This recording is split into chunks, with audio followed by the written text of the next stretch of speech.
హతసాక్షులు ఎవరంటే హతసాక్షులు. హతసాక్షులు అనగానే దేవుని యొక్క వాక్యంలో మనం చూస్తే అండి అసలు దీని గురించి దేవుడు ఏం చెప్పాడో కొన్ని లేఖన భాగాలు మనం చూద్దాం. మొదటిగా ఏప్రిల్ రాసిన పత్రిక అందరూ చూడండి. ఈ హతసాక్షుల గురించి నేను విషయాల గురించి మనం నేర్చుకుంటే, ఈ హతసాక్షులు అనేవారు ఎక్కడ నుండి ఎప్పటి నుంచి దేవుని కోసం చనిపోతున్నారు, చంపబడుతున్నారు అని మనం ఆలోచిస్తే, అపోస్తలుడైన పౌలు గారు ఏప్రిల్కి రాసిన పత్రికలో 11వ అధ్యాయము, అపోస్తలుడైన పౌలు గారు ఏప్రిల్ రాసిన పత్రిక 11వ అధ్యాయము 37వ వచనం చూడండి. అందరూ కూడా ఒకసారి తీసుకొని చూడండి. రాళ్లతో కొట్టబడిరి, రంపములతో కోయబడిరి, శోధింపబడిరి, ఖడ్గముతో చంపబడిరి, గొర్రె చర్మములను మేక చర్మములను వేసుకుని దరిద్రులయుండి శ్రమపడి హింస పొందుచు అడవులలోను కొండల మీదను గృహలలోను సొరంగములలోను తిరుగులాడుచు. ఇక్కడ మీరు ఒక్కసారి ఈ ఏప్రిల్ రాసిన పత్రికలో ఈ 11 అధ్యాయులు మీరు చదివారే, ఏమని? రాళ్లతో కొట్టబడిరి, రంపములతో కోయబడిరి, శోధింపబడిరి, ఖడ్గముతో చంపబడిరి అని ఇక్కడ కొన్ని మరణాల గురించి మనం చూస్తున్నాం. ఎందుకు ఎప్పుడు ఈ మరణాలు ఎప్పుడు సంభవించినాయి తెలుసా మీకు? ఇవి కొత్త నిబంధనలో కాదండి, పాత నిబంధనలోనే ఈ అపోస్తలుడైన ఈ పౌలు గారు ఏప్రిల్లో రాస్తున్న ఈ పత్రికలో రాస్తూ ఆ కొత్త నిబంధనలకు చెప్పటం లేదు. మరి ఎవరి గురించి? మనం అనుకుంటున్నాం కొత్త నిబంధనలు అనుకుంటున్నాం. చూడు ఒకసారి పైన చూడండి, ఎవరి గురించి చెప్తున్నాడో ఒకసారి మనం చూస్తే 31వ వచనం. విశ్వాసమును బట్టి రాహాబును వేశ్యవేగుల వారిని సమాధానముగా చేర్చుకునినందున అవిధేయులతో పాటు నశింపకపోయెను. ఇంకా నీ ఏమి చెప్పుదును? చూడండి జాతకం, ఇంకా ఏమి చెప్పుదును? గిద్యోను, బారాకు, సంసోను, యోప్తా, దావీదు, సమయోలను వారిని గూర్చియు ప్రవక్తలను గూర్చి వివరించుటకు సమయం చాలదు. వారు ఎవరు? వారు అమ్మా ఇంతకీ ఇక్కడ వారు అని ఉంది. ఎవరు? పైన చెప్పారే ప్రవక్తల గురించి. వారు విశ్వాసము ద్వారా ఏం చేశారు? రాజ్యములను జయించిరి, వాగ్దానములు పొందిరి, సింహముల నోళ్ళు మూసిరి, అగ్ని బలములను చలార్చిరి, ఖడ్గదారులను తప్పించుకునిరి, బలహీనులుగా ఉండి బలపరచబడిరి, యుద్ధములు పరాక్రమశాలులై అన్యుల సేనను పాలద్రోలిరి, స్త్రీలు మృతులైన తమ వారిని పునరుద్ధానములను మరల పొందిరి, కొందరైతే మరి శ్రేష్టమైన పునరుద్ధానం పొందగోరి విడుదల పొందనొల్లక యాతన పెట్టబడిరి, మరికొందరు తిరస్కారములను, కొరడా దెబ్బలను, మరి బంధకములను, ఖైదీను అనుభవించిరి. అప్పుడు చదవాలి. రాళ్లతో కొట్టబడిరి, రంపములతో కోయబడిరి, శోధింపబడిరి, ఖడ్గముతో ఇందుకు ఎవరు వెళ్ళు? ఈ లిస్టు ఇప్పుడు మనం చదివేవి ఈ లిస్ట్ అంతా ఎవరి లిస్టు? పాత నిబంధనలో హతసాక్షులైపోయిన వారు. ఎవరు తెలిసిన వీళ్ళు? పాత నిబంధనలు కొత్త నిబంధన కాదు, చాలామంది కొత్త నిబంధనలు హతసాక్షులు అంటున్నారు. ఇది ఇక్కడ రాసింది పాత నిబంధనలో వారు హతసాక్షులు అయిపోయారు, దేవుని కోసం బలైపోయారు, దేవుని కోసం చనిపోయారు. ఇలా దేవుని కోసం చనిపోయిన వారిలో మొట్టమొదటి వారు ఎవరో తెలుసా? దేవుని కోసం మొట్టమొదటిగా హతసాక్షి ఎవరు? 2 మార్కుల ప్రశ్న ఏంటి? స్తేఫన్ అంటున్నారు కొంతమంది, ఏబీలు అంటున్నారు మరొకరు. ఎవరు? చూడండి ఎవరు? యేసు ప్రభువు తన బోధలో చెప్పిన మాటను గురించి మనం ఆలోచిస్తే చూడండి, మత్తయి సువార్త లూకా సువార్తలో కూడా ఉంటుంది. ఏబేలు రక్తము మొదలుకొని బరకియా కుమారుడైన జకర్యా రక్తమంతయు ఏం చేస్తుంది? మీ మీదకి వచ్చును. ఒకసారి ఆ మాట చూడండి ఒకసారి. మొట్టమొదటిగా హతసాక్షి అయిపోయిన హతసాక్షిని గురించి మనం చూస్తుంటే లూకాసు వార్త అండి, మత్తయి వార్త 23వ అధ్యాయము, మత్తయి వార్త 23. నీతిమంతుడైన హేబేలు రక్తము మొదలుకొని బలిపీఠమునకును దేవాలయమునకును ఎవరినమ్మా మధ్య మీరు చంపిన బరకియా కుమారుడు జకరియా రక్తము వరకు భూమి మీద చిందింపబడిన నీతిమంతుల రక్తమంతయు. అంటే పాత నిబంధన కాలంలోనే దేవుని కోసం హతసాక్షులు అయిపోయిన హతసాక్షులు ఉన్నారండి. మన కొత్త నిబంధనలోనే మనకి ఎక్కువ మనం మాట్లాడుకుంటాం, కొత్త నిబంధనలో ఎక్కువగా మన దేవుని కోసం చనిపోయారు అనుకుంటాం. కానీ పాత నిబంధనలో కూడా ప్రియమైన దేవుని వల్లరా దేవుని వాక్యము నిమిత్తము, దేవుని యొక్క దేవుని గురించి సాక్ష్యం నిమిత్తము వారు ఏమేరు తెలుసా, హతసాక్షులు అయిపోయారు, వధింపబడ్డారు, చంపబడ్డారు. అంటే వీళ్ళు సంపూర్ణంగా తన ఆయుష్కాలం ముగించిన వారు కాదు, అర్ధాంతరంగా తమ ఆయుష్కాలం ముగించుకున్న వారు కాదు, దేవుడిచ్చిన ఆయుష్యాలను తీసేయడం కాదు, వీళ్ళు దేవుని వాక్యం నిమిత్తం ఏంటి చంపబడ్డారు. మొట్టమొదటి వ్యక్తి ఎవరండి? హేబేలు. ఎవరు? నేను పాత నిబంధనల గురించి చెప్తున్నాను. పాత నిబంధనలు మొట్టమొదటిగా హతసాక్షి అయిపోయిన ఆయన ఎవరండి? హేబేలు గారు. ఎందుకు హతసాక్షి అయిపోయాడు ఆయన? ఒకసారి చూద్దాం. ఆదికాండ గ్రంథము 8వ అధ్యాయము, ఆదికాండము 4వ అధ్యాయము 8వ వచనం, 4వ అధ్యాయం 8వ వచనం.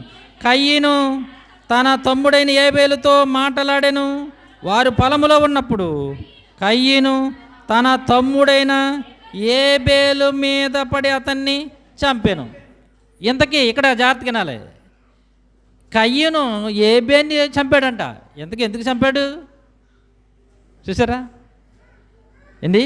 కయ్యనంట తన తమ్ముడైన హేబేలుని చంపేశాడని ఉంది. ఎందుకు చంపాడు అని మనం ఆలోచిస్తే అక్కడ 7వ వచనం, 7 కాదండి 5 నుంచి చద్దాం. కయ్యను తన అర్పణ ఆయన లక్ష్య పెట్టలేదు. ఇంకా కొంచెం ముందుకు వెళ్తే 4లో కూడా చూద్దాం. హేబేలు కూడా తన బందలో తొలిచూలును పుట్టిన వాటిలో క్రొవ్విన వాటిని కొన్ని తెచ్చెను. యెహోవా హేబేలును అతని అర్పణను లక్ష్య పెట్టెను, కయ్యనును అతని అర్పణను ఆయన లక్ష్య పెట్టలేదు. కాబట్టి కయ్యనుకు మిక్కిలి కోపం వచ్చి, కయ్యనికి ఏమొచ్చిందంటండి? కోపం వచ్చి, మిక్కిలి అంటాడు. అంటే మిక్కిలి అనగానే ఎక్కువ, కోపం అనగా చిన్న పదం, దానికి ఇంకా 1% ఎక్కువ, మిక్కిలి ఎక్కువ. మిక్కిలి కోపం వచ్చి అతడు తన ముఖమును చిన్నబుచ్చుకొనగా, యెహోవా కయ్యనుతో నీకు కోపమేలా, నీ ముఖము చిన్నబుచ్చుకుని ఉన్నావేమి? ఇక్కడ చాలా కోపం వచ్చేసింది. ఎవరికి? కయ్యనికి. ఎందుకని? దేవుడు గారు హేబేలు గారి యొక్క అర్పణ అంగీకరించాడు, నాది అంగీకరించలేదు. కేవలం వీడు మంచిది ఇవ్వడం బట్టే కదా నన్ను దేవుడు అంగీకరించలేదు. జాగ్రత్తగా గమనించాలి. ఏంటి ఇచ్చినోడు మంచిది ఇచ్చాడు చూసి సంతోషపడాలి. అంటే ఈరోజు సమాజం ఎలాగుందంటే నేనేదేదైతే వాడు కూడా అది నాకంటే ఎక్కువ ఇవ్వడం, నాకంటే మంచిది ఇవ్వడం ఏంటి అనే యుగో లేకపోతే కోపం, అసి అనేది మనుషుల్లో సమాజంలో చూస్తాను కదా. ఇది అప్పటి నుంచి వచ్చిందన్నమాట ఈ రోగం. నేను ఇప్పుడు అనుకున్నాం కానీ ఇది ఎప్పటి నుంచి వచ్చిన రోగం ఏంటి? మనం చూస్తాం సమాజంలో, మనం చూస్తాం కదా, అదిగో అది నాకంటే మంచిది, అదిగో ఆమె నాకంటే మంచిది చేసింది అని మనం లోపల చాలా బాధపడి అలా మంచిది తెల్ల దేవునికి స్తోత్రం అనుకుంటాం మానేసి ఏం చేస్తున్నారండి? కోపపడ్డారు. ఈ కోపం ఎంతవరకు వెళ్ళిందంటే ఈడు బట్టే కదా దేవుడు నా అర్పణ అర్పించలేదు అని ఏం చేశాడు? తన తమ్ముడైన హేబేలుని చంపేశాడు. చూసారా ఎందుకు చంపేశాడు ఆయన? తన తమ్ముడైన దేవుని యొక్క భయభక్తులు కలిగి దేవుని కోసం భక్తిగా శ్రేష్టమైనవి ఉన్నతమైన అర్పణ అర్పిస్తున్నాడని అంటే ఆ యొక్క అసూయతో కోపంతో తన తమ్ముడైన హేబేలుని చంపేశాడు. అంటే ఏబేలు ఎందుకు చంపబడ్డాడంటే ఆ, దేవుని కోసం యథార్థంగా బ్రతుకుతున్నది చనిపోయాడు ఆయన. దేవునికి స్తోత్రం. అంటే ఎందుకు చంపబడ్డాడు ఆయన? ఆయన దేవుడు నాకు ఇచ్చాడు ఈ పశువులు అని తన హృదయాన్ని, అంత మాత్రమే కాదు, ఆయన సంపాదించిన సంపాదనలో కూడా ఏం చేశాడు? శ్రేష్టమైనవి దేవునికి ముందు హృదయం ఇచ్చాడు. అందుకే అక్కడ రాయబడింది, చాలా జాగ్రత్తగా మీరు గమనించారో లేదో, ఏబేలును అతని అర్పణను. ముందు దేవుడు ఏది కోరుకుంటాడో తెలుసా? మనల్ని, అంటే మన మనసుని. తర్వాత మనం ఇచ్చే అర్పణ. ముందు మనసు బాగోవాలి, జాగ్రత్త గమనించాలి. మన చేతితో ఇచ్చేసిన అన్ని దేవుడు అంగీకరిస్తాడు అనుకుంటున్నారు చాలామంది. ఎంత అమాయకులు అంటే, చాలామంది అమాయకులు ప్రపంచంలో ఉన్నారు మనకి. మనం ఇచ్చేసేది దేవుడు అంగీకరిస్తాడని ఓ చంపలు కొట్టుకుంటున్నారు. లేదు లేదు, ఇక్కడ ఉంది, ఇక్కడే అసలైన పాయింట్, జాగ్రత్త గమనించాలి. అక్కడ ఇద్దరు కూడా సగం సగమే తెచ్చారు, ఒకరు ఎక్కువ తక్కువ ఏం తేలే. చూడండి ఒకసారి 3వ వచనం. కొంతకాలమైన తర్వాత కయీను పొలము పంటలో కొంత యెహోవాకు, జాగ్రత్త గమనించాలి అక్కడ మాట, కొంత యెహోవాకు అర్పణముగా తెచ్చాను. ఏబేలు కూడా తన మందలో తొలుచూలు పుట్టిన వాటిలో క్రొవ్విన వాటిని కొన్నే తెచ్చాడు, ఎక్కువ తెచ్చాడా? అతడు కొంత తెచ్చాడు, ఇతడు కొంత తెచ్చాడు. అయితే ఇక్కడ గమనించవలసింది ఏమిటంటే, ప్రియమైన దేవుని వాళ్ళరా, అతడు తన హృదయమును ఎంతో నిశ్చయించుకున్నది, తన హృదయాన్ని దేవునికి సమర్పించి దానిని ఏం చేశాడు? ఆయన ఇచ్చాడు కొంతే, ఈయన ఇచ్చాడు కొంత, ఎక్కువే ఇవ్వలేదు. ఇద్దరు తెచ్చింది కూడా కొన్ని, ఆయన కొంత, కొంచెం కొంచెమే తెచ్చారు. అయితే ఇక్కడ గమనించాలి, దేవుడు ఇద్దరిని చూశాడు. చూడండి అక్కడ ఏబేలును, అక్కడ జాగ్రత్తగా గమనించారు మీరు, ఏబేలును అతని అర్పణ కాదు ముందు చూసింది, ఏబేలును అతని అర్పణను. అంటే ఏబేలు బాగున్నాడు, అతని అర్పణ బాగుంది. నెక్స్ట్ చూడండి, నెక్స్ట్ మాట, కయ్యీనును చూశాడు, అతని అర్పణను చూశాడు. అర్పించాడు కానీ ఏమీ లేదు. అది అతడు అర్పించాడు బాగానే, కానీ అతని మనసులో ఏముంది? బాగులేదు. అందుకనే దేవుడు అతని అర్పణం లక్ష్య పెట్టలేదు. చూడండి అక్కడ ఆ మాట చదివారు మీరు. కాబట్టి తర్వాత ఎందుకు లక్ష్య పెట్టలేదంటే, దేవుడు యెహోవా ఏబేలును అతని అర్పణం లక్ష్య పెట్టెను, కయ్యీనును అతని అర్పణను లక్ష్య పెట్టలేదు. ఎందుకంటే ఆయన మంచి మనసుతో అర్పణ అనేది అర్పించలేదు. అందుకనే దేవుడు మొట్టమొదటిగా మనం ఇచ్చే అర్పణలు ఏం చూస్తాడన్నమాట? ఏం చూస్తాడు? ఇది సందర్భంలో కొత్త నిబంధనలో ఒక విషయం, ఒక సంగతం జరిగింది యేసుప్రభువు ఉన్నప్పుడు. చాలామంది ధనవంతులు, జాగ్రత్తగా చాలామంది ధనవంతులు చాలా డబ్బులు వేస్తున్నారు. కానీ ఒక భేద విధవరాలంటే ఎన్ని వేసిందంట? 2 వేసింది. అప్పుడు అన్నాడు ప్రభువు, అందరికంటే ఎక్కువ ఇవిడ వేసింది అన్నాడు. అదేంటది? అక్కడ చాలామంది ధనవంతులు ఉన్నారు, 10 కాసులు 20 కాసులు 30 కాసులు వేసిన ఉన్నారు, కానీ ఈమె మాత్రం 2 వేసింది. యేసు ప్రభువు ఏమన్నారు? ఈమె అందరికంటే, అదేంటి అందరికంటే ఎక్కువ వేసింది? ఆశ్చర్యపోయారు వాళ్ళు. ఈ భేద విధవరాలు, ఏమీ లేని దరిద్రాలు, ఈమె అందరికంటే ఎక్కువ వేసిందా? అవును. ఆమె ఇచ్చిన అర్పణ కంటే ముందు ఆమె హృదయంలో ఏముంది తెలుసా? తనకున్నదంతా, తనకి వెనకాల ఏమీ లేదు, అదే తనకి. గనుకనే దేవుడు ఏం లక్ష్య పెడతాడు? హృదయాన్ని లక్ష్య పెడతారు. ఆ హృదయంలో ప్రేరేపింపబడిన ఇచ్చావే దాన్ని లక్ష్య పెడతారు. చాలామంది హృదయం ఇవ్వకుండా ఏం చేస్తారు? ఎన్నో కానుకలు, అర్పణలు, బలులు, దాన ధర్మాలు చేస్తారు కానీ వాళ్ళకి ఏం ప్రయోజనం ఉండదండి. కయ్యేలాగా బాధపడవలసింది వాళ్ళకి దేవుని యొద్ద నుంచి ఫలితం రాదు. అందుకనే దేవుడు మరీ చెప్పాడు, ఏవయ్యా మీరు అర్పణ ఇచ్చినప్పుడు ఏదో గుడ్డుదో తీసుకొచ్చి కుదరదు. ఎలా తీసుకురావాలి? శ్రేష్టమైన తీసుకురావాలి. ఏదో కదా దేవుడికి కదా అని తీసుకొస్తే కుదరదు. శ్రేష్టమైనది, మంచిది. ఎందుకు ఆ మాట చెప్పాడు? వీళ్ళు మనుషులు మంచోళ్ళు కాదు, సహజంగా మనుషులు వెళ్ళిపట్టు వాళ్ళంటే శ్రేష్టమైన దేవుడు అంటే పాడైపోయినాయి, కుళ్ళిపోయినాయి, అవి పనికి మళ్ళీ అన్ని మిగిలిపోయినాయి అన్నీ తీసుకొచ్చేస్తుంటారు సమాజం. అందుకనే దేవుడు మరీ చెప్పాడమ్మా, అయ్యా మీరు దేవునికి అర్పణ ఇచ్చినప్పుడు పశువుల్లో కానీ, మేకల్లో కానీ, పావురముల్లో కానీ మీరు ఏ అర్పణ తెచ్చినా అర్పణ ఏముండాలి? నిష్కలంకమైనదై ఏ యొక్క లోపం లేనిదై ఉండాలి అనే దేవుడు ఎంత చక్కగా చెప్పాడు. దేవునికి స్తోత్రం. గనుక ప్రియమైన దేవుని వర్లరా, ఇక్కడ నేను చెప్పే విషయం అంటే దేవుడు అర్పణ ఇచ్చే దాంట్లో ఆయన లక్ష్య పెట్టేది మొదట హృదయమును. ఏంటండి? హృదయం. మీకు మనకు తెలుసు, ఎవరిలో అననీయ సప్పీరాలు వాళ్ళు కానుక తెచ్చారా లేదా? తెచ్చారా? తెచ్చారు. ఎలా తెచ్చారు?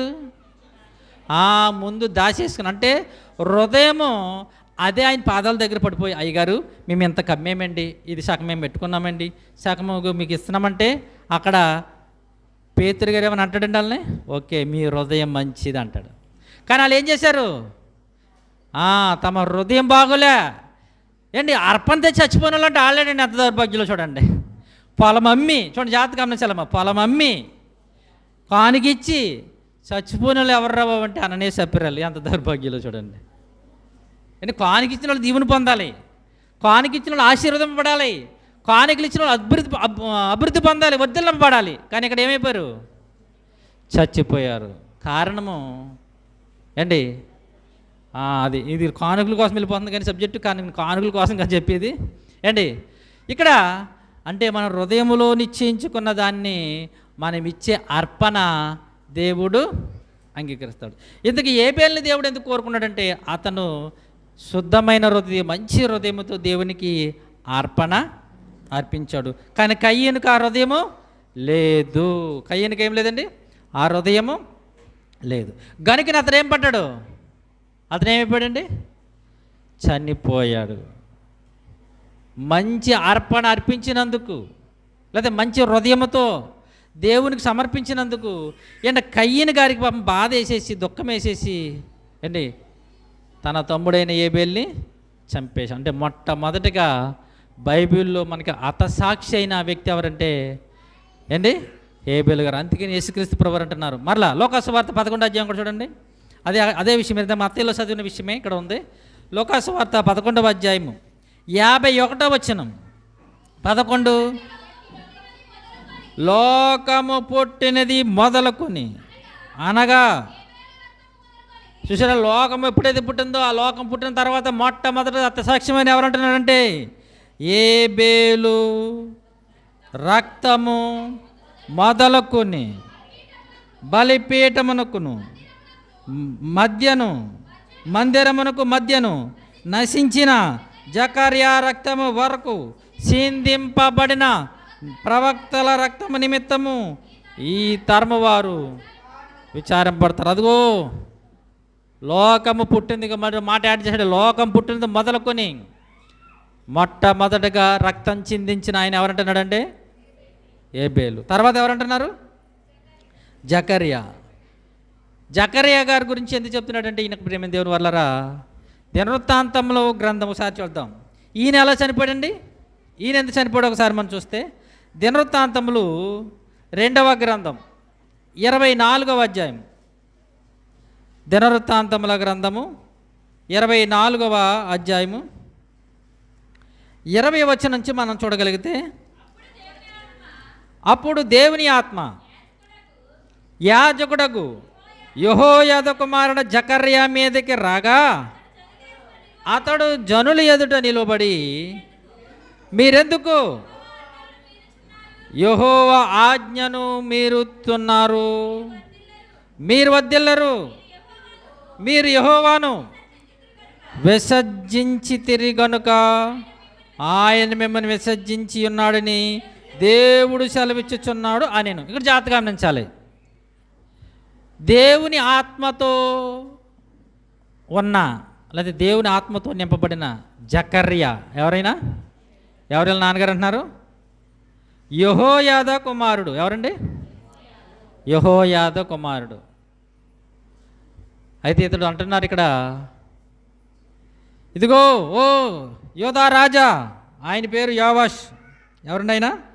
ఇక్కడ రాజుగారు యోవాష్. ఈయన గురించి మరి మీకు చెప్పేమో తెలియదు కానీ యెహోయాదా అనే ఈ జకర్యా గారి తండ్రి గారే ఈ యోవాష్ అనే రాజు చిన్నతనం అంటే 7వ సంవత్సరం వరకు, అంటే బాల్యం నుంచి 7వ సంవత్సరం వరకు పెంచి అతడే రాజుని చేసి 7వ సంవత్సరంలోనే రాజుని చేసి పెద్దోడిని చేసి పెళ్ళిళ్ళు చేసి రాజుని చేసి చక్కగా బుద్ధులు నేర్పించిన వాడే ఈ జకర్యా గారి తండ్రి అయిన యెహోయాదా.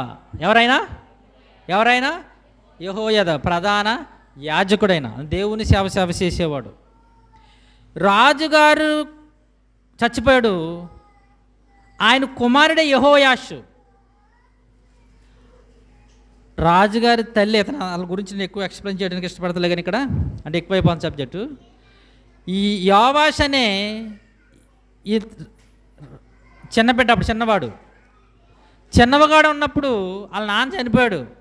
చనిపోతే ఏ రాజుగారి తల్లి తన కుమారుడు చచ్చిపోయాడని ఆ తల్లి పేరు అతల్య. ఏ తల్య?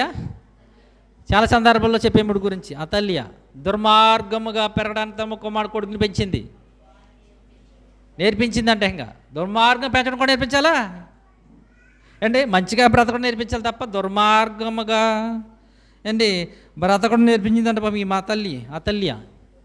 కొడుకు చచ్చిపోయాడని వెంటనే మనవల్ని రాజకుమారులందరూ చంపేస్తుంది. చంపేసి నేనే రాజు అయిపోవాలని దుహంకారంతో అహంభావంతోనండి చంపేస్తున్నప్పుడు ఈ యెహోయాదా జాగ్రత్తగా గమనించాలి. యెహోయాదా ఈ రాజకుమారులో యావాషను చిన్నవాడిని జాగ్రత్తగా దాచేసి కనిపించకుండా మందిరంలో పెట్టేసి పెంచారండి. ఎందుకు పెంచారో తెలుసండి? ఈ యెహోయాదా భార్యయే ఆ రాజుగారి చెల్లెలు. అంటే ఈ యోవాషుకి మేనత్త అన్నమాట. యోవాష్ అనే రాజు చిన్నబిడ్డ ఉన్నాడే దాచారే, ఇప్పుడు మేనత్తగా ఉండగా పాపం ఆ భర్త గారు చెప్పి, ఏమండి మా మేనల్ని చంపేస్తున్నారు అందరినీ, నేను పాపం ఒకడినన్నా బ్రతికిద్దాం అనుకుందో ఏమో తెలియదు, కానీ మొత్తానికి పాపం యెహోయాదా ఈ మేనల్లుడిని ఏం చేశారంటే రాజుగారు కొడుకుని దేవుని మందిరంలో దాచి పెంచారు 7 సంవత్సరాలు వచ్చే వరకు. 7 సంవత్సరాలు వచ్చిన తర్వాత అప్పుడు రాజుని చేసి ఆడి కిరీటం పెట్టి 7 సంవత్సరాల్లోనే రాజు అయిపోయాడు. చిన్నాడు యోవాష్ రాజుని చేసి అతని పెద్దవాడిని చేసి చక్కగా జ్ఞానం నేర్పించి రాజరికం నేర్పించి పెళ్ళిళ్ళు చేసి ఇన్ని చేశాడు పాపం. ఎవరు? యెహోయాదా. ఎవరు యెహోయాదా అంటే జకర్యా గారి తండ్రి. ఓకే, ఎందుకు చెప్తున్నా నేను గురించి అని చెప్తున్నాను, జాగ్రత్తగా వినాలి. ఇంత బుద్ధులు జ్ఞానము నేర్పి గొప్పవాడిని చేసి రాజ్యం చేసి రాజరికం ఇచ్చాడు. అంత మాత్రం ప్రాణం పోసిన ప్రదాత ఆయన చెప్పాలండి. అందరూ మనకెందుకు వస్తుంది సత్యసావని అంటుకుంటే ఎప్పుడో పోయేవాడు కదండి. మనకెందుకు సత్యసావని అంటే మనం ఎవరు యాజకులు పత్రం చేసుకుందాం, వాళ్ళతో మనకెందుకు అనుకుంటే వాడు ఎప్పుడో పోయేవాడు. కానీ పాపం అతన్ని దాచి పెంచి గొప్పవాడిని చేసి రాజుని చేసి పెద్దవాడైన తర్వాత ఈ యెహోయాదా గారు చనిపోయారు. ఆయనకి ఇచ్చిన వృద్ధాప్యం మంచి చనిపోయాడు. చూడండి ఒకసారి ఆ మాట 24వ అధ్యాయము 15వ వచనం చూడండి. యెహోయాదా దినములో గడిచిన వృద్ధుడై, అంటే దేవుడు ఆయనకి ఇచ్చిన ఆయుష్కాలం. మొన్న చెప్పాలి, దీని గురించి నేను చెప్పలేదు ఎందుకంటే ఎక్కువైపోతుంది ఆపేసాను. ఈ సందర్భంలో చెప్తున్న జాగ్రత్తగా గమనించాలి. యెహోయాదా దినములో గడిచిన వృద్ధుడై చనిపోయానంటే దానికి ఇచ్చిన ఆయుష్కాలంలో చక్కగా చనిపోయాడు. అతడు చనిపోయినప్పుడు 130 సంవత్సరాలండి. అతడు ఇశ్రాయేలీలలో దేవుని దృష్టికిని తన ఇంటి వారి దృష్టికిని మంచివాడే ప్రవర్తించను గనుక జనులు దావీదు పట్టణమందు రాజుల దగ్గర అతనిని పాతి పెట్టిరి. 17వ వచనం. యెహోయాదా చనిపోయిన తర్వాత యోధా అధిపతులు వచ్చి రాజునకు నమస్కరింపగా వారు రాజు మాట సమ్మతించెను. ఇంకా రాద్దాం. అయితే ఏం జరిగిందో తెలిసింది. యెహోయాదానికి ఇచ్చిన ఆయుష్కాలం అంటే ఎన్ని సంవత్సరాలు? 130 సంవత్సరాలు చనిపోయాడు. ఇంకా ఆయనకి ఈ రాజుగారికి బుద్ధులు చెప్పేవాళ్ళు జ్ఞానం చెప్పేవాళ్ళు, ఎందుకంటే ఆయన వెళ్ళిపోయాడు. ఎప్పుడైతే యెహోయాదా చనిపోయాడో ఈ రాజుగారు ఏం చేశారంటే ఆ పెద్దలు చెప్పిన మాట, ఎవడు చెప్పిన మాట వాళ్ళ మాట వినేసి చివరికి దేవునినే పక్కకు పెట్టేశాడు. ఏం చేయడండి ఆయన? దేవునినే పక్కకు పెట్టేశాడు. 19వ వచనం 17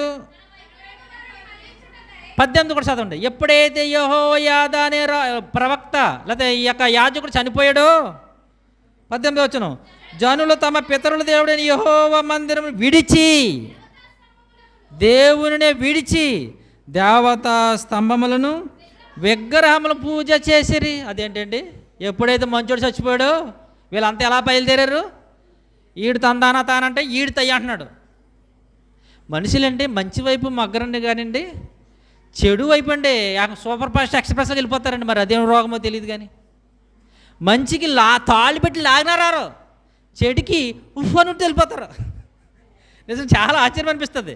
తాళ్ళు కట్టి గొలుసులు వేసిన నాగిన మంచికి నేను రాను అంటారు.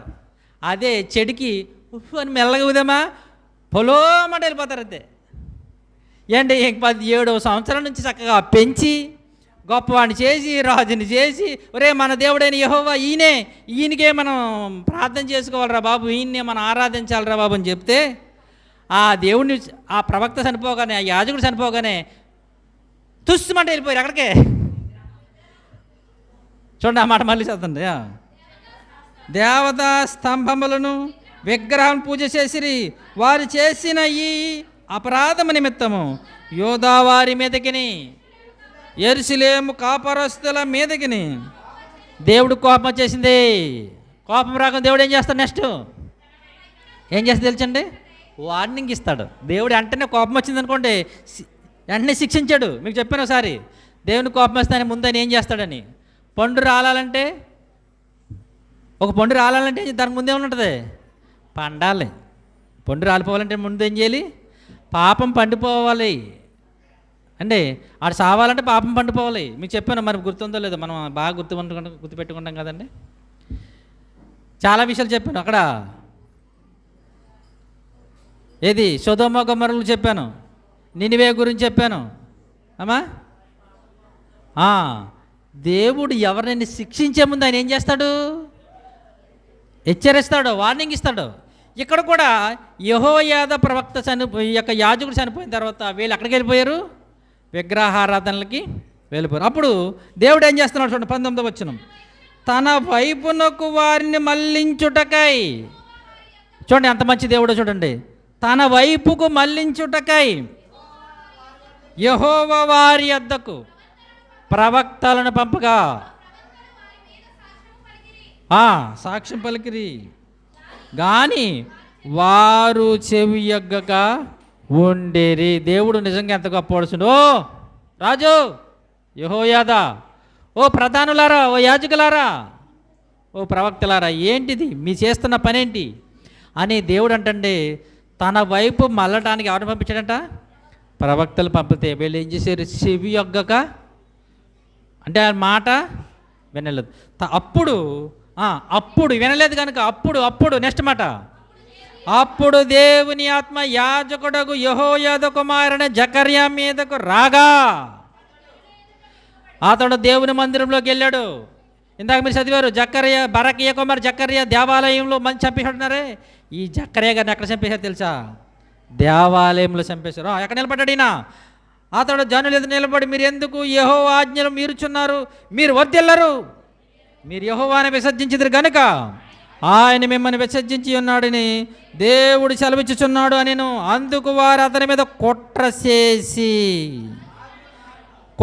చేసి రాజు మాటను బట్టి యెహోవా మందిరపు ఆవరణము లోపల రాళ్ళు రువ్వి అతన్ని చావగొట్టిరి. మీకేమైనా అర్థమైందండి? ఎందుకు చంపేశారు ఆయన్ని? ఎందుకు చంపారు? మీరు దేవుని మాట వినకుండా ఆయన విసర్జించి మరలా వ్యర్థమైన వాటికి పరుగులెత్తుతున్నారు, ఎందుకురా మీకు ఈ బతుకు అని చెప్పినందుకు రాజు మాటను బట్టి మనకు గమనించాలి. రాజు ఎవరు? యోవాషు. ఎవరు? రాజుగారు ఇలా మాట్లాడుతున్నాడు, ఏమంటారు అని రాజుగారు అని చూశారు. ఏసేంటి రాబాయ్ అన్నాడు. అంతే, రాజు మాటను బట్టి అన్న చూశారు అక్కడ. అంటే రాజు ఆజ్ఞ ఇవ్వకపోతే ఏమి చేయకూడదు. అందుకే రాజు మాటను బట్టి అండర్లైన్ చేసుకున్నాం. రాజు మాటను బట్టి యెహోవా మందిరపు ఆవరణము లోపల రాళ్ళు రువి అతని చావగొట్టిరి. ఈ ప్రకారముగా రాజు అయినప్పుడు వచ్చి చనిపోయారు. ఇట్నే రాజైన యోవాషు జకర్యా తండ్రిని యెహోయాదా తనకు చేసిన ఉపకారమును మరిచిన వాడై అతని కుమారుని చంపించెను. చూసారా ఎంత? మీకు ఎందుకు చెప్పనుకుంటున్నారు?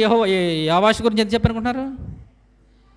చచ్చిపోవలసినోడు బతికాడు, రాజుని చేశాడు, పెద్దోడిని చేశాడు, రాజు రకం ఇచ్చాడు. ఇన్ని చేసినోడిని సాక్షాత్ వాళ్ళ కొడుకుని చంపించేసాడు చూడండి అంత.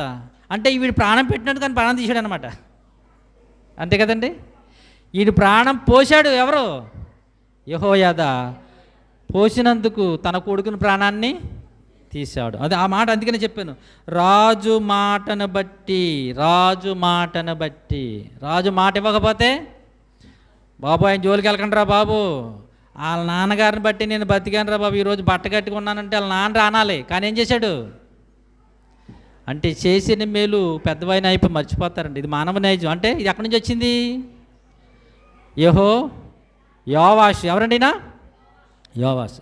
మానవ నైజం అండి ఇది, మనుషుల్లో ఉన్న నైజం. ఎందుకంటే ఎప్పుడు తరతరాలు గతించిపోతున్నా కానీ ఈ పరిస్థితులు మాత్రం మారటం లేదండి. కనుక ఎందుకు చంపేశారు ఈయన్ని? ఈ జకర్యా గారు ఎందుకు చంపారు? అయ్యా మీరు వెళుతున్న పరిస్థితి బాగోలేదు, మీరు నడుస్తున్న పద్ధతి బాగోలేదని చెప్పినందుకు ఈ జకర్యా గారిని రాళ్ళు రువ్వి కొట్టి చంపేశారు. అదే యేసుప్రభు చెప్పారు, ఏబేలు రక్తము మొదలుకుని జకర్యా రక్తం మందిరమునకు మధ్య మీరు చంపేశారే, ఆ జకర్యా రక్తం అంతా ఏమవుతుందో తెలుసా? మీ మీదకు వస్తుంది. అండి ఇక్కడ ఒక చిన్న మాట మీకు చెప్పాలి. ఎందుకంటే ఇక్కడ దినవృత్తాంతముల గ్రంథం అనేది మరి చాలా ఎదరుంది కదండి, దాని వెనకాల చాలా పుస్తకాలు ఉన్నాయి కదా. ఏబేలుని జకర్యా గారిని ఎందుకు దేవుడు పెట్టాడు? మధ్యలో మరి చాలా పుస్తకాలు ఉన్నాయి కదండి. మీకు చిన్న మరి మీరు వచ్చిందో లేదు కానీ నేనే పుట్టిస్తాను మీకు డౌటు అండి. అక్కడ స్టార్టింగ్లో ఏబేలుని పెట్టుకుని ఇక్కడ చివరిలో ఎవరిని పెడుతున్నాడు? జకర్యా. ఎందుకు పెడుతున్నాడు తెలిసిండి? అలాగా యూదులు వాళ్ళ యొక్క పుస్తకంలో, మనకు బైబిల్ అలాగుందో అలాగా ఆ యూదుల పుస్తకంలో మొదటిదేమో ఆదికాండం అయితే చివరి గ్రంథం దినవృత్తాంతములు.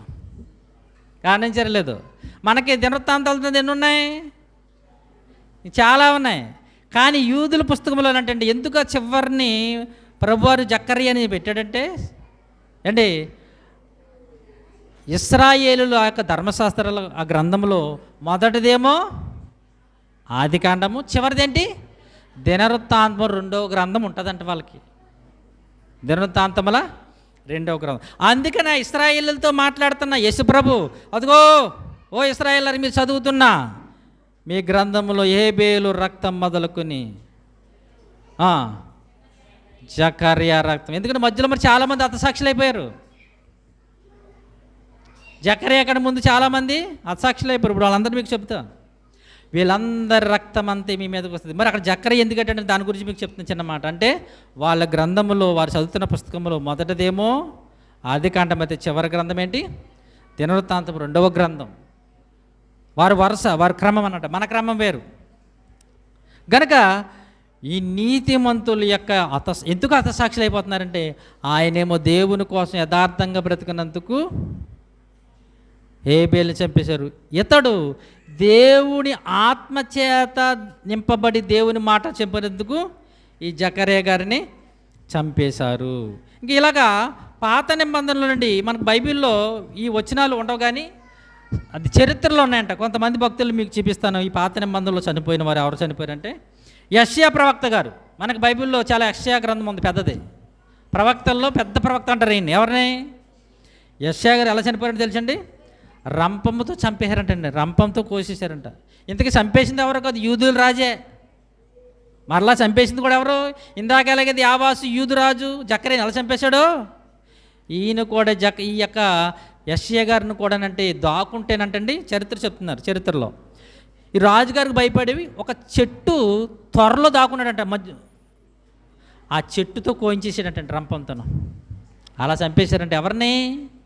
యెషయా ప్రవక్త గారిని. తర్వాత యిర్మీయా ప్రవక్త గారు. యిర్మీయా ప్రవక్త గారిని కూడా, ఈ యిర్మీయా ప్రవక్త గారి గురించి మనకి ఆ యిర్మీయా గ్రంథం చివరిలో ఉంటాయి. ఎందుకంటే బబులోను రాజు వచ్చి చెరకెళ్ళిపోయినప్పుడు ఈయన్ని కొంతమంది ఐగుప్తు దేశం తీసుకుపోయారు. ఎవరిని? యిర్మీయా గారు కూడా మీకు చదివితే అక్కడ యిర్మీయా గ్రంథం చివరిలో చదవండి, ఎక్కడికి వెళ్ళిపోయాడు కనిపిస్తుంది. ఐగుప్తు దేశం వెళ్ళిపోయాడు. ఐగుప్తు దేశం వెళ్ళిపోతే అక్కడ దేవుని మాటలు చెప్తుంటేనండి ఐగుప్తులో ఉంటే రాళ్లతో కొట్టబడి చంపేశారంటండి యిర్మీయా గారిని. ఎలా చంపేశారంటండి? ఇవి మన పుస్తకాల్లో ఉండవండి, మన గ్రంథం బైబిల్లో ఉండవు, చరిత్రలో వారు రాసినవి. ఐగుప్తిలో రాళ్లతో కొట్టబడి చంపేశారు. ఒకది. మూడవది యెహెజ్కేల్ గారు, యెహెజ్కేల్ ప్రవక్త.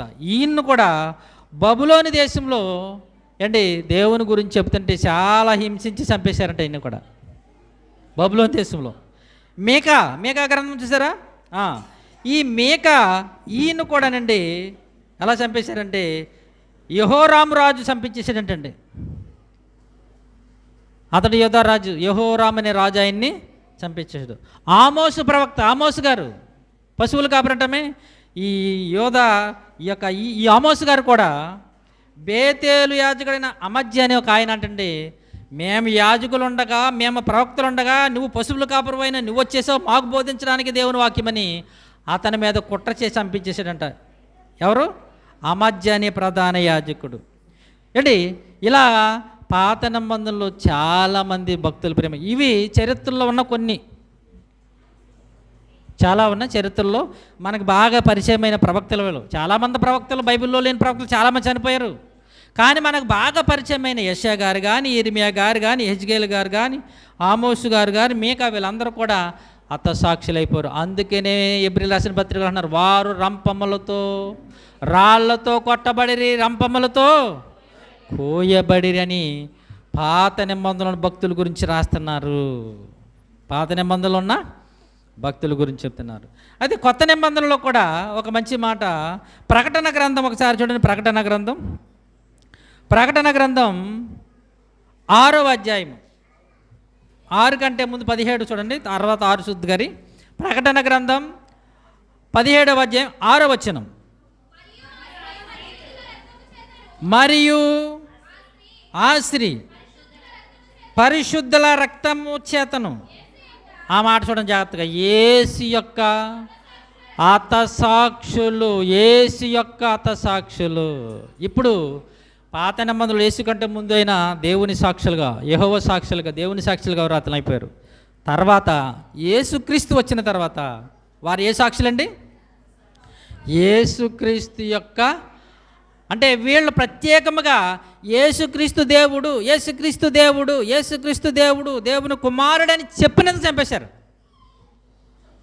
అక్కడేమో జాగ్రత్తగా గమనించాలి, పాత నిబంధనలు ఏమో అయ్యా మీరు విగ్రహాలకు వెళ్ళకండి, అయ్యా మీరు దేవుని మాట నమ్మండి, మన దేవుని పెట్టి విగ్రహాలకు వెళ్ళిపోతున్నారు చెప్పినందుకు వాళ్ళని చంపేశారు. ఇక్కడ యేసు దేవుని కుమారుడు, ఆయన పరలోకములో తండ్రి కుడి పార్శ్వమున ఉన్నాడు, ఆయన దేవుని కుమారుడు, ఆయన దేవుడు అని చెప్పినందుకు చంపేశారు. అందుకే అక్కడ రాయబడిన ప్రత్యేకమైన మాట చూడండి, యేసు యొక్క హతసాక్షులు. ఎవరంటే వాళ్ళు? యేసు యొక్క హతసాక్షులు. అంటే ప్రత్యేకంగా ఈ నూతన నిబంధనలో చనిపోయిన వాళ్ళందరూ కూడా యేసుక్రీస్తు కొరకు చనిపోయారు. అలా చంపబడిన వారిలో మనకు మొదటిగా కనిపించేది ఎవరు కొత్త నిబంధనలో? మరలా ఇంత చెప్పారు, ఎవరు? స్తెఫను గారు. ఎవరు? స్తెఫను గారు ఎందుకు చంపేశారు? అదో ఇశ్రాయేలులారా, ఓ యాజకులారా, పరిసయ్యులారా, అబ్రహాము కుమారులారా, దేవుని బిడ్డలారా, యేసుప్రభు ఎవరనుకుంటున్నారు? ఆయనే దేవుని పంపకొచ్చిన దేవుని కుమారుడు, ఆయనే మన రక్షకుడు అని చెప్పినందుకు పళ్ళు రువ్వి, అపోస్తల కార్యములు 7:54 నుంచి వారి మాటలు విని కోపముతో మండిపడి అతనిని చూచి పండ్లు కొరికిరి, పరిశుద్ధాత్మతో నింపబడిన వాడై ఆకాశం వైపు తేరు చూచి దేవుని మహిమను, యేసు దేవుని కుడిపార్శ్వం నిలిచిండుట చూచి ఆకాశము తెరవబడటయు, మనిషి కుమారుడు దేవుని కుడిపార్శ్వం నిలిచిండుటయు చూచుచున్నానని చెప్పాను. అందుకు వారు అప్పుడు పెద్ద కేకలు వేసి చెవులు మూసుకుని ఏకమ్మగా అతని మీద పడి పట్టణము వెలుపలికి అతన్ని వెళ్ళగొట్టి రాళ్ళు రువ్వి చంపేశారు. ఎందుకు చంపారమ్మా? ఏమంటే ఎందుకు చంపారు? ఆయన ఏమన్నాడు? అడుగో మహనీయుడు మన రక్షకుడు యేసయ్యా పరలోకంలో తండ్రి కూడా పార్శ్వమున ఉన్నాడు అనగానే వీళ్ళు పళ్ళు రువ్వేస్తున్నారంట, పళ్ళు కొరుకుతున్నారు. పళ్ళు కొరుకుతున్నారంటే ఏమనుకున్నారు? చాలామంది కొరుకుతారు పళ్ళు, యాపల పళ్ళు, ద్రాక్ష పళ్ళు, అవి కొరకడమే. ఈయన ఆ పళ్ళు కాదు కొరికేది, ఇక్కడ ఏ పళ్ళు? ఏమీ లేకుండా కొరుకుతున్నారు పళ్ళు కోపంతో. దేంతో? ఎందుకు కోపం? ఏం తప్పు చేశాడు? వాళ్ళు చేసిన తప్పు ఏంటంటే యేసుని దేవుని కుమారుడు చెప్పడానికి కుదరతాలకు చెప్పకూడదు. యేసు దేవుడి దగ్గర ఉన్నాడని చెప్తే అసలు నాకు ఇష్టం ఉండదు, అందుకని చంపేశారు. యేసు దేవుని కుమారుడు అదిగో ఆ కుడి పార్శ్వమున ఉన్నాడయ్యా, పరలోకంలోకి వెళ్ళిపోయాడు, ఆ తండ్రి దగ్గర ఉన్నాడని చెప్పగానే రాళ్ళు రువ్వి చంపేశారు. మొట్టమొదటిగా హతసాక్షి అయిపోయాడంటే ఈయన ఏంటి. ఆయనకంటే ముందు ఇంకో ఆయన చనిపోయాడు. ఆయన చెప్పాలంటే యెహోవా సాక్షి అయినా ఎవరైనా ఇదే కొత్త నిబంధనలో చెప్పగలరా? ఈ యేసుక్రీస్తు సాక్షి కదా ఆయన. యెహోవా సాక్షి కొత్త నిబంధనలో చచ్చిపోయాడు ఒక ఆయన. మనకు తెలిసిన ఆయన, చల్లిన వాళ్ళు కూడా చెప్తలే, మన బైబిల్లో ఉన్నాడు ఒక ఆయన. Very good. ఎవరు? బాప్తీసమిచ్చు యోహాను. ఏం చెప్పాడు? ఓ ఏరోదు, నువ్వు చేస్తున్న పని మంచిది కాదు, దేవుడు నేను చూస్తున్నాడు అని చెప్పాడు. అందుకు చెరసాల్లో వేసి అతను జన్మదినోత్సవం వచ్చినప్పుడు ఖడ్గముతో తల నరికించి చచ్చిపోయాడు. అతడు దేవుని యొక్క సాక్షి. పాత నిబంధనలోకి వెళ్ళిపోతాడు ఆయన కూడా చెప్పాలని. గనుక యేసు యొక్క సాక్షులుగా మొట్టమొదటిగా హతసాక్షి అయిపోయినాడు అని బైబిల్లో ఎవరు? స్తెఫను గారు. ఎవరండి?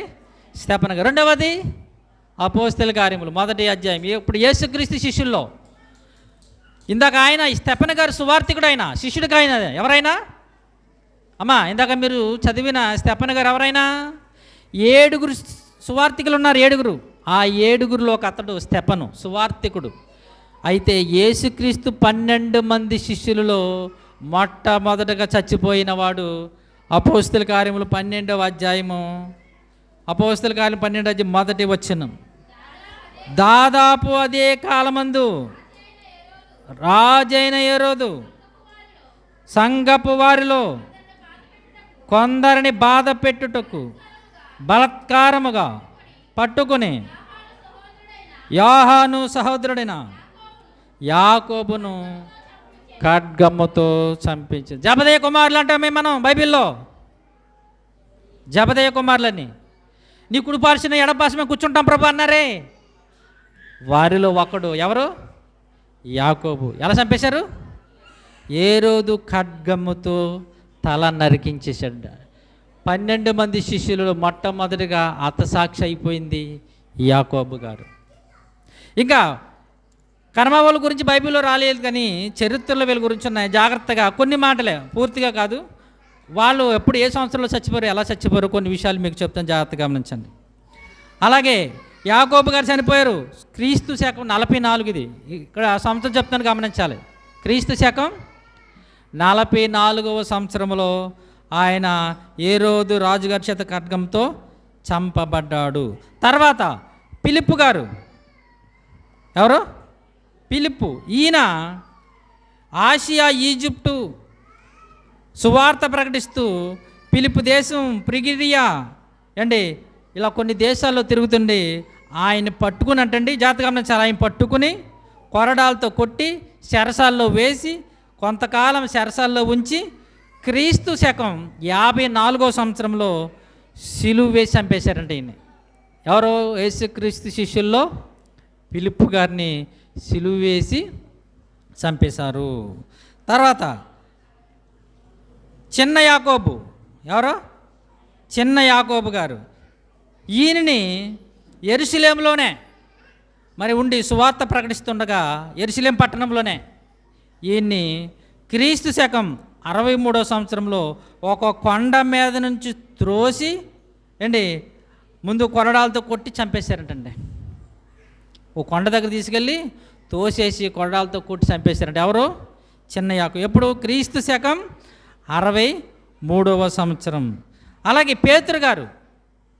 పేతురు గారిని రోమా నగరం అంటే యెరూషలేం కాదు, ఏ పౌలు గారు అయితే రోమా సంఘానికి లెటర్ రాశాడో, లేకపోతే ఆ రోజు ఉన్న ఈ రోమా ప్రభుత్వానికి పట్టణం కేంద్రపత్రమైన ఆ రోమా ఆ పట్టణంలోనంటండి ఆయన్ని తల్ల క్రిందులుగా సిలివేసి చంపేశారంట.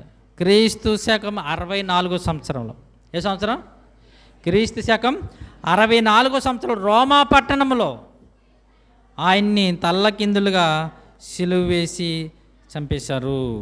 తర్వాత చనిపోయిన ఆయన బర్తలోమై అనగానే నతానియేలు అంటున్నామే ఫిలిప్పు గారు నడిపించాడు. ఈ బర్తలోమి గారు మెసొపొటేమియా, తర్వాత భారతదేశం కూడానంట. అంటే భారతదేశంలో ముంబై ప్రాంతానికి వచ్చి మళ్ళీ అక్కడి నుంచి అర్మేనియా దేశానికి వెళ్ళి అలా వీళ్ళు ఎప్పుడైతే యేసుప్రభు చనిపోవడం సువార్త ప్రకటించిన మొత్తం దేశాలు ప్రాగిపోయారంటండి.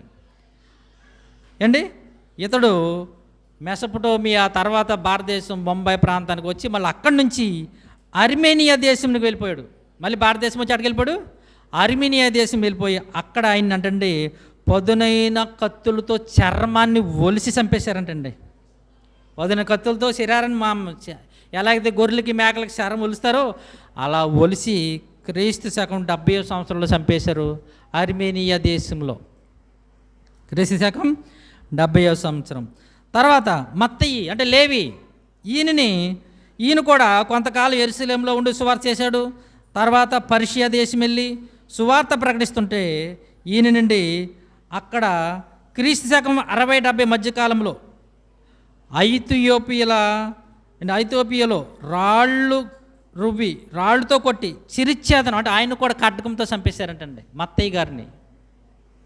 యేసుక్రీస్తు శిష్యుల్లో మత్తయి గారిని కూడా ఇథియోపియా దేశంలో చిరిచ్చేదం అంటే తల నరికేశారంట మత్తయి గారిని. తర్వాత తోమా గారు, ఈయన గ్రీసు దేశంలో సువార్త చేసి తర్వాత భారతదేశంలో కేరళ వచ్చి ఆ కేరళ నుంచి మద్రాసు వచ్చి ఆ మద్రాసులో క్రీస్తు శకం 70వ సంవత్సరంలో బళ్ళెములతో పొడబడి చంపేశారంటండి ఆయన. ఏ తోమా గారు అయితే మరి భారతదేశం వచ్చి అంటున్నారో ఆయన అంటండి కేరళ వచ్చి ఆ కేరళ నుంచి మద్రాసు వచ్చి ఇలాగ భారతదేశం మీద తిరుగు సువార్త ప్రకటిస్తుంటే చివరికి మద్రాసులో కొండ మీద దాక్కున్నప్పుడు ఆయన బల్లాలతో పొడిచి చంపేశారు ఈ తోమా గారిని క్రీస్తు శకం 70వ సంవత్సరంలో. తర్వాత తద్దయి లేదా యోధ, లెబ్బయి అనే పేరు ఉంటుంది మన బైబిల్లో ఈయనకి సువార్త శిష్యుల్లో. ఈ లెబ్బయి అని ఆయన్ని ఏం చేశారంటే సువార్త ప్రకటిస్తూ ఈయన కూడా టర్కీ, గ్రీసు దేశం ఇలా తిరుగుచుండగా క్రీస్తు శకం 72వ సంవత్సరంలో కర్రలతో కొట్టి బల్లెములతో పొడి చంపేశారంట ఆయన. ఏది ఈ టర్కీ, గ్రీసు దేశాల్లో ఇలా ఒక దిక్కు నుండి వారు కదండి, వాళ్ళు మొత్తం దేశాలు తిరిగేసేవారు. కానీ ఒక ప్రాంతంలో వీళ్ళని పట్టుకుని ఏం చేశారు కర్రలతో కొట్టేసి బల్లెలతో పొడిచి ఆయన్ని ఈ యొక్క తద్దాయి లేకపోతే లెబ్బాయి అని ఆయన్ని చంపేశారు. తర్వాత సీమోను జలితే చూసారు, కనానీయుడు అనే సీమోను ఉంటుందండి. ఈయన ఆఫ్రికా పశ్చిమ ప్రాంతాలలో సువార్త ప్రకటిస్తూ ఈజిప్టు, లిబియా, పర్షియా దేశాల్లో ప్రకటిస్తూ చివరిగా ఇంగ్లాండ్ దేశం వెళ్ళాడంట. అంటే నేను కొద్ది చెప్తాను, పూర్తిగా వీళ్ళ గురించి నేను చెప్పట్లేదు. చివరిగా ఇంగ్లాండ్ దేశం వెళ్ళినప్పుడు ఆ ఇంగ్లాండ్ దేశంలో సువార్త ప్రకటిస్తున్నప్పుడు ఈయన రెక్కలు విరిచి అంటండి బంధించి హింసించి సిలువ వేసి చంపేశారంట ఆయన. ఇప్పటికీ ఈ చరిత్రలో వాళ్ళు ఎక్కడైతే చంపేశారు, ఏ దేశంలో వాళ్ళ సమాధి అక్కడ ఏమంటారండి పెద్ద పెద్ద చర్చిలు కట్టేశారు తెలుసండి మీకు. ఎక్కడైతే యేసుక్రీస్తు శిష్యులు చనిపోయారో ఆ దేశాల్లో పెద్ద పెద్ద చర్చిలు కట్టేశారు. అలా మొత్తం హిస్టరీ ఆయన ఎప్పుడు ఇక్కడికి వచ్చాడు సువార్త ప్రకటించడానికి, ఎప్పుడు చనిపోయాడు, అన్నీ చరిత్రలో ఈరోజు ఉన్నాయి ఈ సీమోను లేదా కానానీయుడైన సీమోను క్రీస్తు శకం 74వ సంవత్సరంలో రెక్కలు విరిచి బంధించి హింసించి సిలువ వేసి చంపేశారు. తర్వాత ఈ మత్తయి ఎవరో తెలుసండి, యోధా పోగొట్టుకున్న చోటులోనికి వచ్చాడే 12 మంది అపొస్తలులోనికి మత్తయి. ఆ మత్తయి ఈయన కూడా ఇథియోపియా దేశంలో సువార్త ప్రకటిస్తుండగా క్రీస్తు శకం 70వ సంవత్సరం రాళ్ళతో కొట్టి సిలువ వేసి చంపేరి. ఏం చేశారండి ఈయన? రాళ్ళతో కొట్టి చంపేశారు. తర్వాత ఆంద్రియ గారు, ఎవరు? ఎవరి ఆంద్రియ? సీమోను పేతురు గారి యొక్క సహోదరుడు. ఈయన కూడా ఏం చేశారంటే ఈ ఆంద్రియ గారు కూడా గ్రీసు దేశంలో సువార్త ప్రకటిస్తూ రోమా నగరంకి వచ్చాడు. ఆ రోమా నగరంలో ఈయన కూడా రోమాలో చచ్చిపోయాడండి. ఏ యొక్క పేతురు గారు రోమాలో చనిపోయాడో ఈయన కూడా రోమాలోనే చనిపోయాడు. ఎప్పుడంటే క్రీస్తు శకం అండి, క్రీస్తు శకంలో ఈయన కూడా 70వ సంవత్సరం. ఏ సంవత్సరం అంటే పేతురు గారు చచ్చిపోయిన ఒక 6 సంవత్సరాలకి ఈయన చచ్చిపోయాడు. ఆయన 64లో చనిపోయాడు. ఎవరు? పేతురు గారు. ఆయన చనిపోయిన 6 సంవత్సరాలకి ఈయన కూడా రోమా పట్టణంలో ఈ ఆంధ్రేయ గారిని ఎలా చంపారు తెలుసండి? క్రాసు ఇలాగుంటుంది సార్, ఇంటూ ఆకారం ఉంటుంది సారా, ఇంటూ ఆకారంలో సిలువేసి అంటండి 2 రోజులు ఆ సిలువు మీద ఉండే సువార్త ప్రకటిస్తూ చచ్చిపోయాడంటండి ఆయన. 2 రోజులు ఆ సిలువు మీద, ఆ ఇంటూ ఆకారంలో ఉన్న సిలువు మీద వేసేస్తే సువార్త ప్రకటిస్తూ ఆయన చనిపోయాడండి. చివరగా యోహాను గారు ఎవరు? కానీ ఈయన హతసాక్షి అవ్వలేదు, సహజ మరణం చేశాడండి. యేసుక్రీస్తు శిష్యుల్లో హతసాక్షి అయిపోయిన వాడు ఈయన ఒక్కడేనండి. క్రీస్తు శకం 98వ సంవత్సరంలో ఈయన ఎఫెసీ పట్టణంలో సహజ మరణం పొందాడంట. ఎందుకంటే నేను చంపాలని చాలా ప్రయత్నాలు చేయడానికి చచ్చిపోలేదంట. చరిత్రలో చెప్తున్నారు ఏమనంటే, కాగుపోతున్న నూనెలు వేశారంట ఈయన్ని. కాగుపోతున్న నూనెలు వేస్తే సావలేదంట ఈయన. అయ్యి బాబు ఈయన సావట్లేదు, ఎలా చంపనని చివరికి పద్మాసు దీపంలో ఆయన సరసాల్లో వేసేసి అక్కడి నుంచి చాలా రుద్దుడైన తర్వాత ఎఫెసీ పట్టణంలో అక్కడ చనిపోయాడంటండి ఆయన. 101 సంవత్సరం కలవాడాయి ఆయనకి. 101 సంవత్సరంలో సహజంగా మరణము చెందాడు ఈ యోహాను గారు. చివరగా యేసుక్రీస్తు శిష్యులలో వాడు కానప్పటికీ చివరిలో వచ్చాడు ఒక ఆయన. ఎవరో శిష్యుల కంటే ఎక్కువ సువార్త చేశాడు, తెలీదా? అపోస్తులుడైన పౌలు గారు. ఈయన కూడా క్రీస్తు శకం 67వ సంవత్సరంలో రోమా నగరంలో కైరో చక్రవర్తి శిరిచ్ఛేదనం చేయబడి చంపేశారు.